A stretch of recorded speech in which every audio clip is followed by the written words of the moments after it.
The wind came down the mountain like a living thing. It howled through the tall pines and rattled the shutters of Jack Thompson's cabin. Snowflakes hit the windows in thick waves, making the glass look like white smoke. The storm had come faster than the weather reports had promised, and by evening the whole mountain seemed buried under a curtain of snow. Jack stood by the window, holding a mug of coffee gone cold. He had come to this cabin 3 weeks ago, hoping for quiet. After years of noise, city streets, deadlines, endless phone calls, he wanted only the sound of trees and wind. The cabin belonged to his late uncle, tucked deep in the Washington Cascades, far from any town. For the first week it felt like peace, but tonight, peace had turned into something else, something heavy and strange, like the mountain itself was holding its breath. He checked his small clock on the shelf. The power had gone out 2 hours ago, and only the fire kept the room warm. The radio gave nothing but static. Outside, snow had piled up almost halfway to the door. Jack knew he should sleep, but his mind was restless. There was an uneasy feeling in the air, a quiet that didn't feel natural. When he stepped outside to check the generator, the cold bit through his coat. The trees groaned under the weight of snow. His flashlight beam danced over the white ground, catching flakes that spun like silver dust. The generator sat behind the cabin, half covered. He brushed off the snow and tried to start it again. It sputtered once, then died. That was when he saw it, a flash of light beyond the trees. At first, Jack thought it was lightning. But it wasn't. It came again, soft, rhythmic, moving between the pines.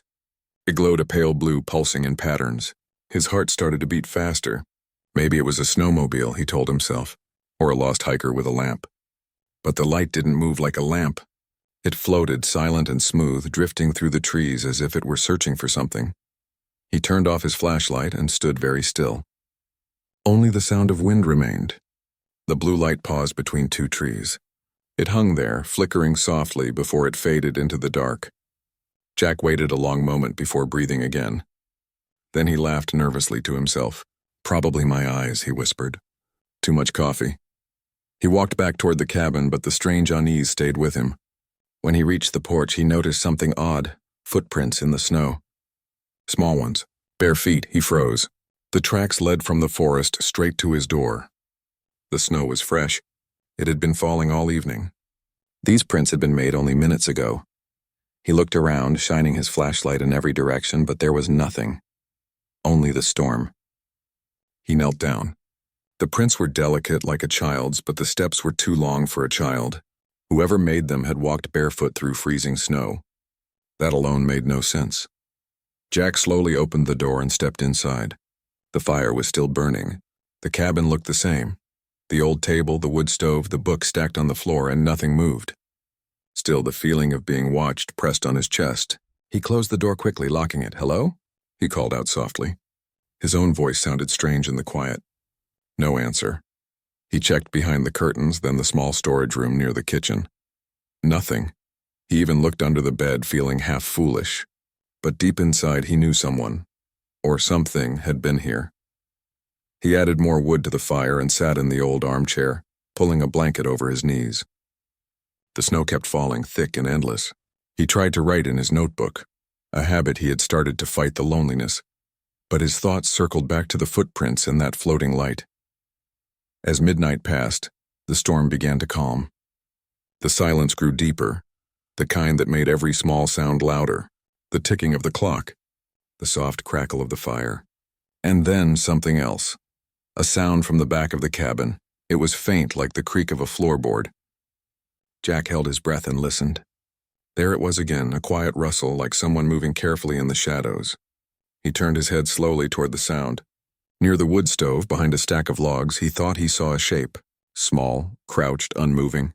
His heart pounded, but he didn't speak. Instead, he reached for the lantern on the table and turned the knob. A warm glow filled the room.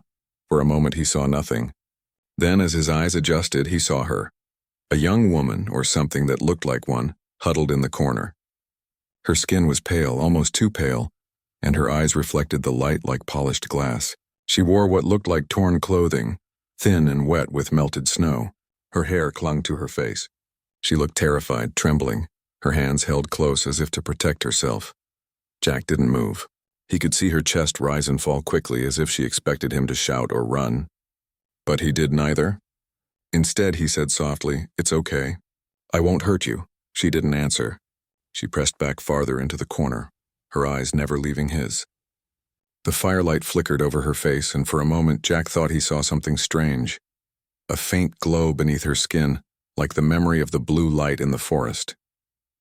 But when he blinked, it was gone. He slowly set the lantern down on the floor and took a step back. "You're safe here," he said. "You're freezing. Let me get you a blanket."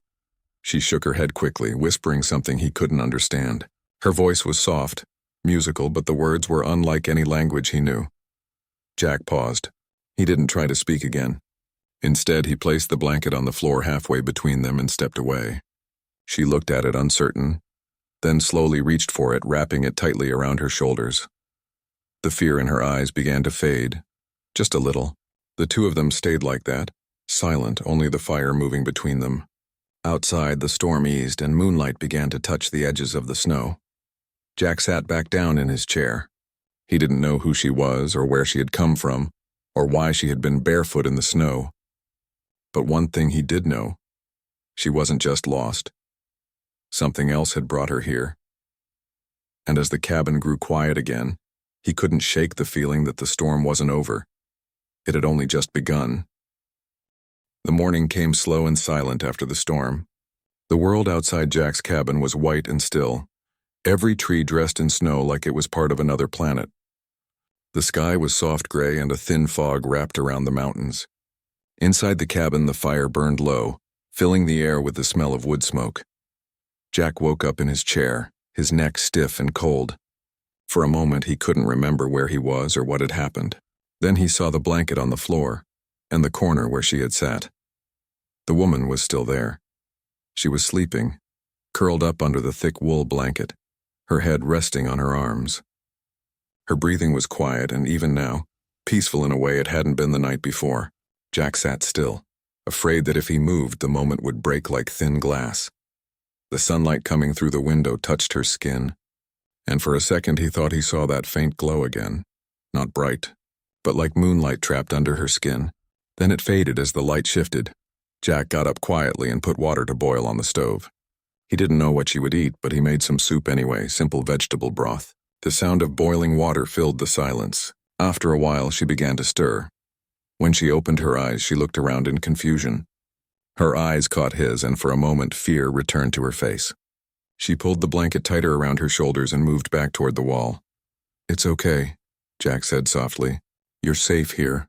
You were out in the storm last night." She blinked at him, tilting her head a little as if trying to understand his words. Her lips moved, and she whispered something. Soft sounds that carried no meaning he knew. It wasn't English or any language he had heard. Still, there was something calm in the tone, something careful and gentle. He smiled and nodded, hoping to show kindness even if she couldn't understand. Then he pointed to the bowl on the table. "Food," he said slowly. "You should eat." She hesitated, but finally came closer, moving as if she were afraid the floor might break. When she reached the table, she sat down, her eyes never leaving him. Her hands were small, delicate, and when she lifted the spoon, she studied it for a second like it was something new. Then she tasted the soup. Her expression softened, and she looked up at him with something like gratitude. Jack smiled. "Good?" She stared at him for a moment, then nodded once. "Good," she repeated in a quiet, unsure voice. It was the first word she had spoken that he could understand. Encouraged. Jack tried a few more simple words: name, cold, safe. Each time he spoke, she listened carefully, repeating them slowly, as if trying to fit them into her mouth. He could tell she was learning, even if she didn't understand much yet.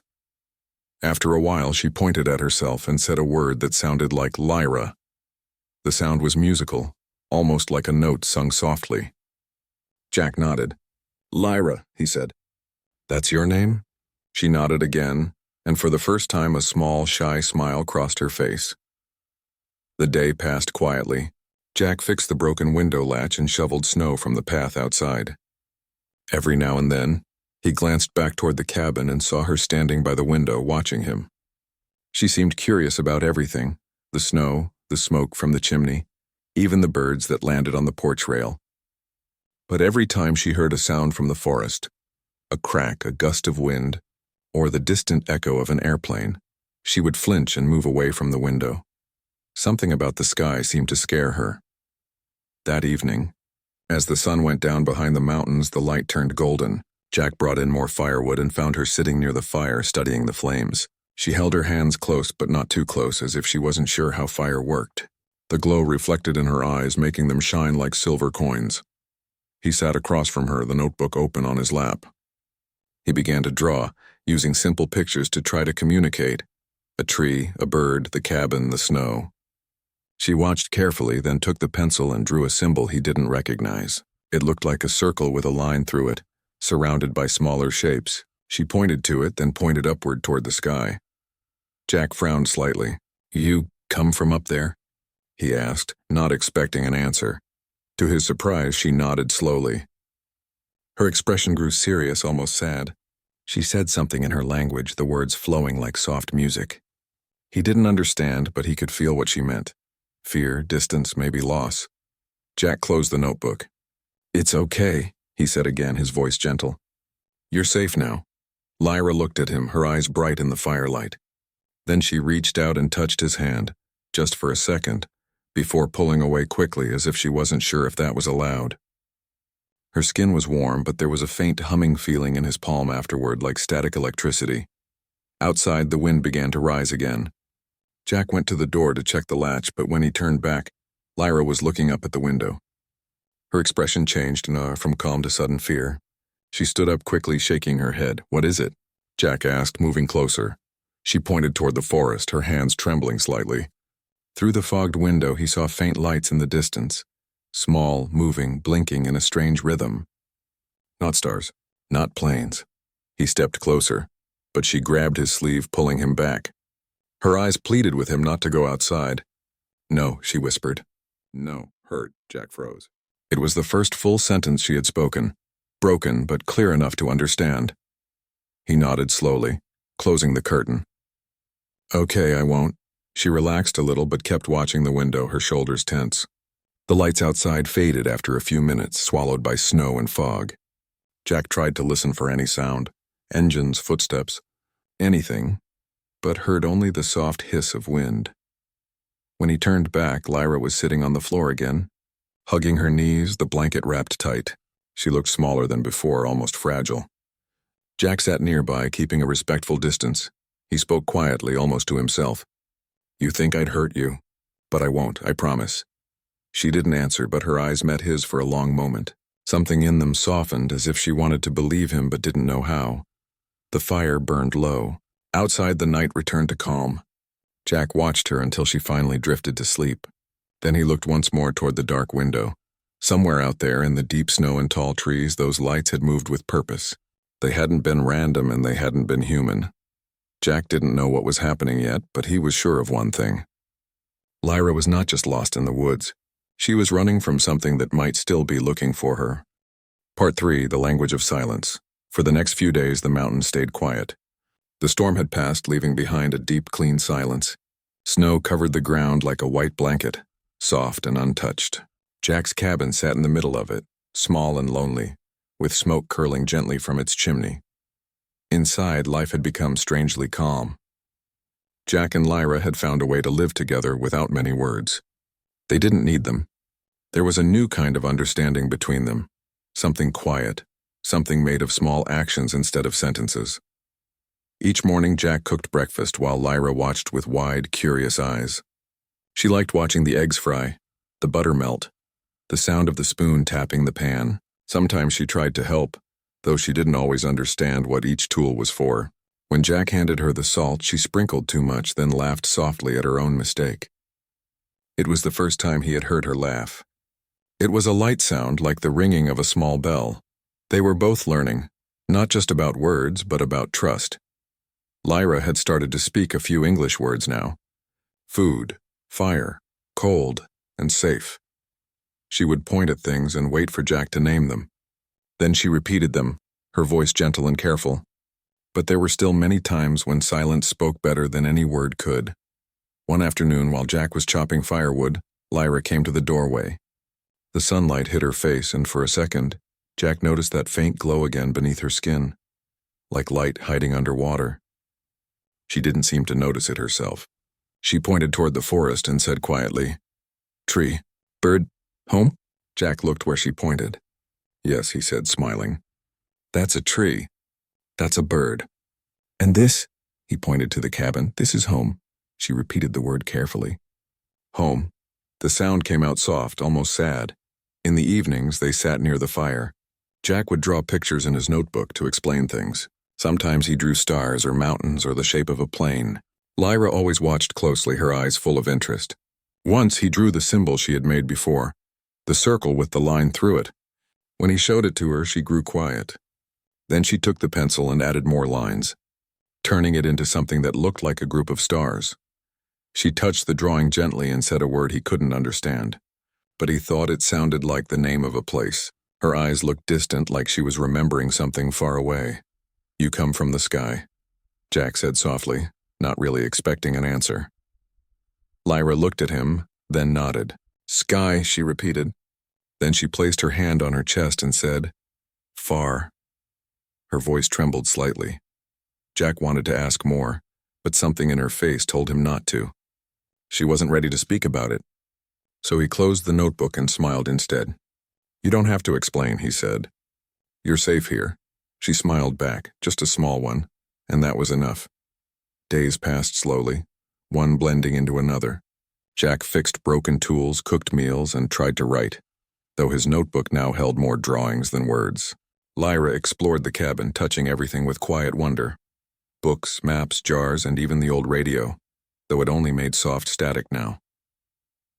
One night, Jack woke to a soft humming sound. At first, he thought it was the wind, but then he realized it was coming from Lyra's side of the room. She was sitting near the window, eyes half closed, her hands glowing faintly in the moonlight. A soft blue shimmer surrounded her fingers. It looked like light, but it moved like water. Jack didn't move. He watched quietly, trying not to startle her. The light seemed to pulse with her breathing, bright when she inhaled, soft when she exhaled. After a few moments, it faded away. She opened her eyes and saw him watching. Instead of fear, there was only calm in her face. "No hurt," she whispered. "Help." She touched her chest, then pointed at the lantern that sat dark on the table. She lifted her hand slightly, and the lantern flickered to life, glowing softly without a match. Jack stared in disbelief. "You did that?" Lyra smiled faintly but looked tired. "Light," she said simply. "I make little light." He nodded slowly, unsure what to say. "That's amazing." She tilted her head, not fully understanding the word amazing, but smiled anyway. Then she whispered, "No tell, please." Jack placed a hand over his heart. "I promise," he said, and he meant it. After that night, Jack began to notice other small things. The radio sometimes picked up faint whispers when Lyra was near, like pieces of voices from nowhere. The old clock on the wall ticked faster when she touched it. The snow near the cabin melted in strange, perfect circles whenever she sat outside for too long, but Lyra herself seemed unaware of these changes. She just went on quietly, helping Jack with chores, learning new words, and watching the sky each night as if waiting for something. One evening, while they sat by the fire, Jack asked gently, "Lyra, are you afraid?" She looked into the flames for a long time before answering. "Yes," she said softly, "afraid of people. They think hurt. I know hurt." Jack nodded. He understood what she meant, even if her words were few. She was afraid of being misunderstood, of people seeing her and thinking she was dangerous. He said quietly, "I don't think you're dangerous. I think you're lost." She looked at him with eyes that shimmered like silver rain. "Maybe," she whispered, "lost." "But learning." The way she said it made his chest feel tight, not with fear, but with a kind of quiet sadness. The next morning, the mountain was filled with sunlight again. Jack went out to collect water from the creek. The air was cold and clean, and the forest sparkled like glass. When he looked back at the cabin, he saw Lyra standing in the doorway watching him. She waved, a small smile on her face. For the first time in weeks, Jack felt something he hadn't felt in years. Peace. The kind that comes when you stop trying to understand everything and simply accept what is. But that peace didn't last long. That night, as he was writing in his notebook, a sudden burst of static filled the radio. The sound was sharp and clear, not random this time. A voice spoke through the noise, broken but human. Searching. Unknown presence detected. Near the ridge. Respond if... Then the sound vanished. Jack froze, staring at the radio. Lyra was standing in the doorway, her face pale, her eyes wide with fear. She whispered one word. They. And just like that, the silence between them wasn't peaceful anymore. It was full of something new, something coming. The radio stayed silent after the strange voice faded. The room felt heavy, as if the air itself was listening. Jack sat beside the table, staring at the radio's dim light. Lyra stood near the window, her hands shaking slightly. She didn't speak, but her eyes said enough. Jack broke the silence. Was that about you? Lyra didn't answer at first. She walked closer, looking at the radio as if it were something dangerous. Then she said softly, They find, Jack frowned. Who? Who find?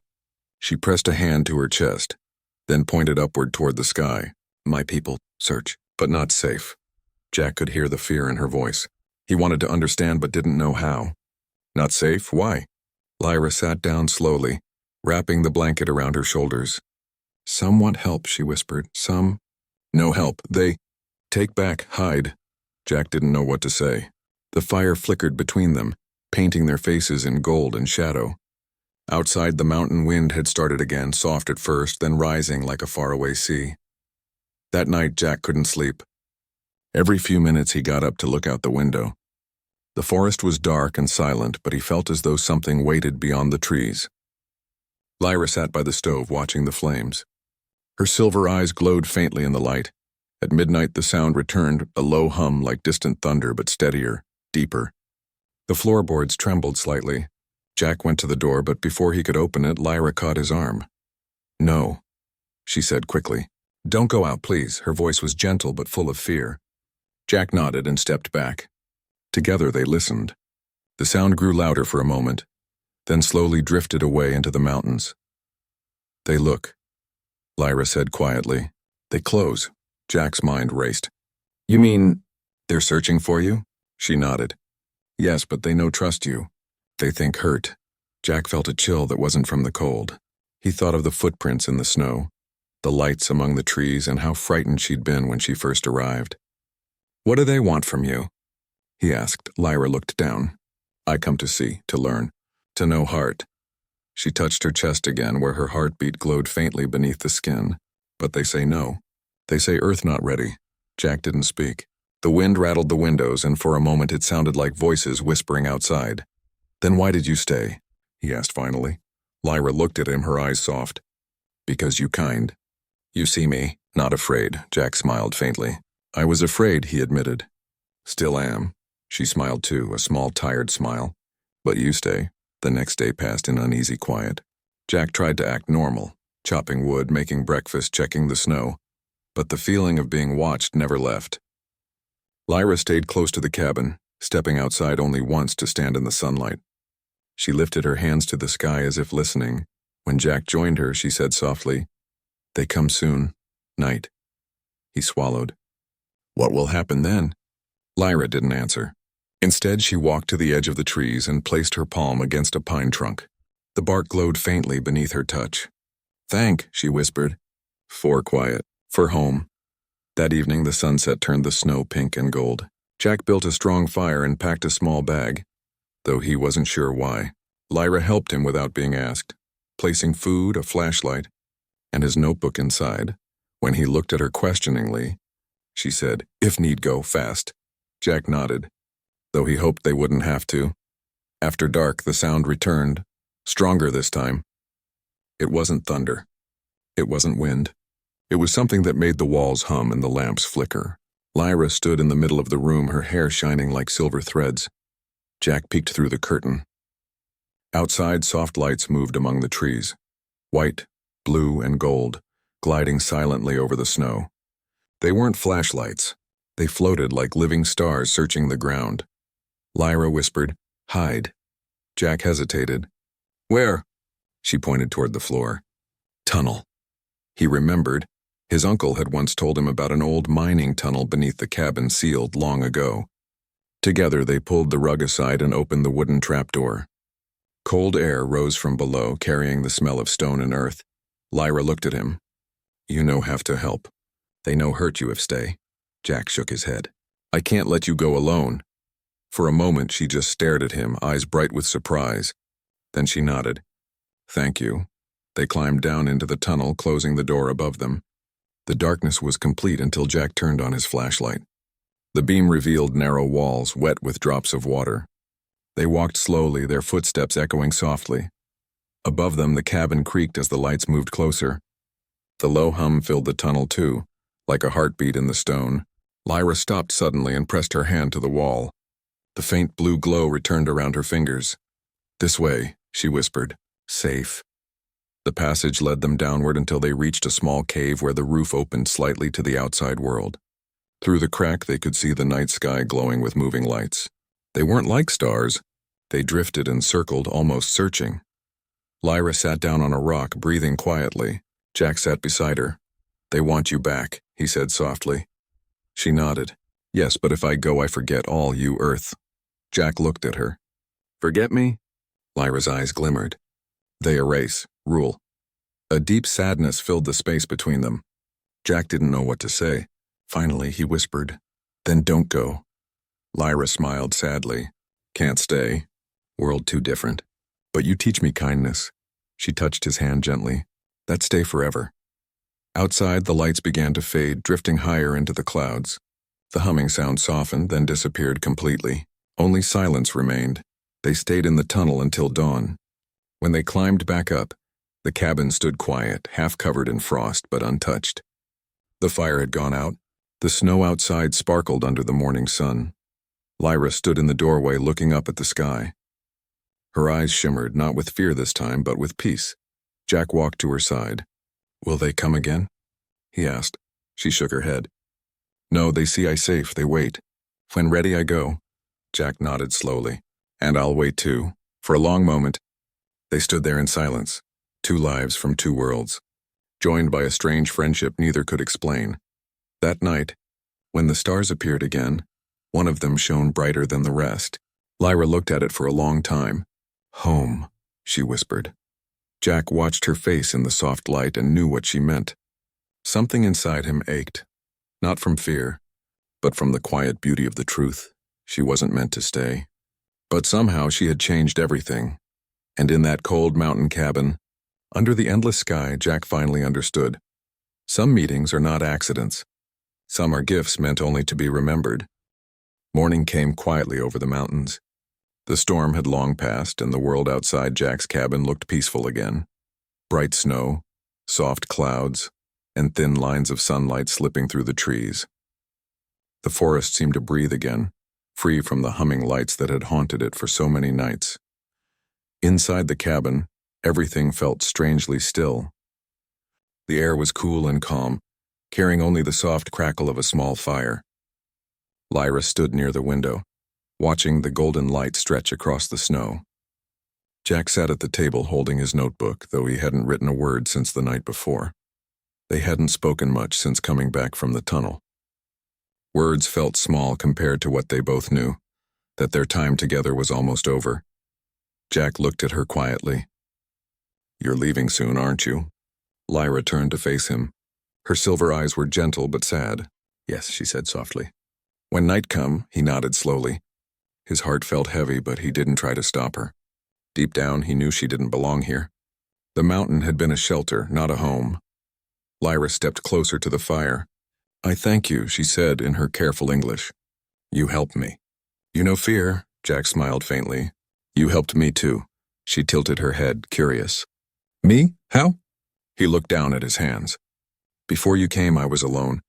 I thought I liked it that way. But then I met you. You reminded me what it means to care, to protect someone even when I don't understand them. Lyra's eyes softened. She reached out, touching his arm lightly. You understand more than most. For a long time they stood there in quiet understanding. Outside, snow began to fall again, soft, slow flakes that drifted like feathers from the sky.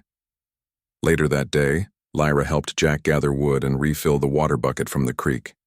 She moved gracefully, her steps leaving almost no marks in the snow. When she looked up at the sky, her face seemed brighter than before, as if some of the light was already calling her back. Jack wanted to say many things, but every sentence felt too heavy. So he just stayed near her, memorizing the way her hair caught the light, the sound of her soft voice humming when she worked. When evening came, they sat by the fire again. Jack made tea and Lyra held the cup carefully as if it were something precious. "Warm," she said with a small smile. "I like," Jack smiled too. "I'm glad." Then, after a pause, she said, "When I go, you remember?" "Of course," he said. "How could I forget?" She nodded slowly. "If forget, look to sky. You see light?" "That me?" Jack's throat tightened. "I'll look every night." She reached into the small pouch she carried and pulled out a silver pendant. It was shaped like a teardrop, faintly glowing with a soft blue light. "Keep," she said, placing it in his hand. "For you, memory." The metal felt warm, almost alive. "Lyra, I can't," she shook her head. "Please, you keep. I no need where go." Jack closed his fingers around it. The hum of the pendant was gentle, like a heartbeat. "Thank you," he whispered. Lyra smiled. "Thank you too, Jack." As night fell, the sky turned deep blue. Stars began to appear one by one, bright and clear in the cold air. Jack stood outside the cabin, his coat wrapped tightly around him. Lyra stood beside him, her blanket trailing lightly in the snow. The forest was silent. Even the wind had stopped, as if the whole mountain was waiting. Suddenly, a soft light shimmered above the trees, pale, almost silver. It moved slowly, gracefully, like a drifting cloud. Lyra looked up. "They come," she said quietly. Jack's heart sank. "Now?" she nodded. "Time." He turned toward her. "Will I ever see you again?" She looked at him for a long moment. "You see me when look inside heart. Kindness no end. Light no end." Jack tried to smile, but his voice shook. "Goodbye, Lyra," she smiled gently. "No goodbye. Just see again." Then the light from above grew stronger, wrapping her in a soft glow. The snow around her began to shimmer. She took one step forward, and for a moment everything seemed to slow. Her hair lifted in the wind, her eyes shining like stars reflected in water. Jack wanted to speak but couldn't. The beauty of that moment was too much for words. The light brightened until he had to shield his eyes. When it finally faded, she was gone. Only the soft shape of her footprints remained in the snow, leading toward the forest, and then stopping as if they had lifted into the air. Jack stood there for a long time, staring at the empty sky. A single tear rolled down his cheek, but he wasn't sad exactly. It felt more like awe, the kind of feeling you get when you realize something impossible just touched your life. He looked at the pendant in his hand. It still glowed faintly, pulsing like a tiny living heart. Days turned into weeks.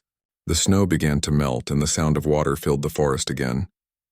Jack stayed in the cabin, fixing the roof, cleaning the porch, and writing in his notebook. At first, he wrote everything about Lyra, how he found her, what she said, how she looked at the stars. But later, his writing changed. He started writing about kindness, fear, trust, and hope. He didn't write her name anymore, but she was in every page. He sent one of his stories to a small magazine. A month later, they published it under the title, The Woman from the Light. People thought it was fiction, just imagination. Jack didn't mind. He smiled every time someone said it was too beautiful to be real. At night, he still went outside to look at the sky. Sometimes, when the air was clear, he saw a faint blue star shining brighter than the others. And every time the pendant in his pocket gave a soft hum, as if answering her from far away, he would whisper, "Good night, Lyra," and the wind would move through the trees, gentle and kind. Years later, when travelers passed through the mountain, they sometimes stopped by Jack's old cabin. They said the place had a strange peace to it, as if someone was watching over it. On quiet nights, some claimed they saw a faint blue glow between the pines. No one ever found where it came from, but those who met Jack said he always smiled when they mentioned the light. He never explained. He would just touch the silver pendant around his neck and look toward the sky. And deep inside his heart, he knew she was still there. Not lost, not gone, just beyond sight, shining quietly like the first star after sunset, because some people and some moments never really leave. They simply become light.